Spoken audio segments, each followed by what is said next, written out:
सावधान सावधान सावधान।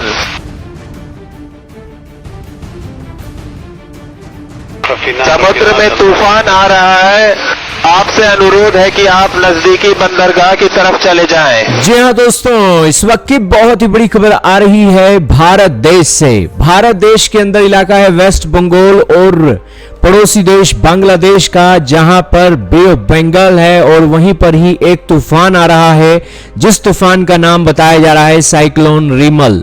ये तूफान की खास बात यह है कि इस तूफान के अंदर 135 किलोमीटर प्रति घंटा के हिसाब से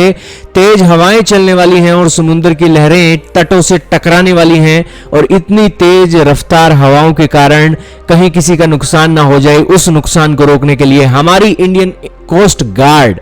एक पहुंची है और लोगों की सेफ्टी सिक्योरिटी के लिए लोगों को समुद्र के अंदर से भी प्रेरित कर रही है कि समुद्र के अंदर आप बचें और साथ में ही अपने अपने इलाकों के अंदर अपनी सेफ्टी का इंतजाम कर लीजिए, क्योंकि एक हवाएं बहुत तेज आने वाली हैं। साइक्लोन रिमल के कारण जो 1 लाख लोग हैं बंगाल के अंदर इवैक्यूएटेड किए गए हैं और एयर, रेल और रोड ट्रांसपोर्टेशन भी डिसरप्ट चल रहा है। दोस्तों, अब गर्मी के मौसम में समुद्र के अंदर इस तरीके से तूफान चल रहे हैं और धीरे धीरे ये एक चीजें मानसून एक बन रहा है और वो मानसून धीरे धीरे एक अलग अलग इलाकों के अंदर आएगा। तो यही कारण है कि साइक्लोन रिमल एक शुरुआत है और इस शुरुआत के साथ ही एक सावधानी बरतने के लिए इंडियन कोस्ट गार्ड मौजूद है। तो ये एक बड़ी खूबसूरत बात है कि हमारी जो सेनाएं हैं वो लोगों की सुरक्षा के लिए और लोगों की फैसिलिटी के लिए काम कर रही हैं। और ऐसे ही समुद्र के अंदर एक शिप जा रही थी जिसके ऊपर इंडियन कोस्ट गार्ड के जवानों ने सावधान सावधान करते हुए उन्हें सूचना दी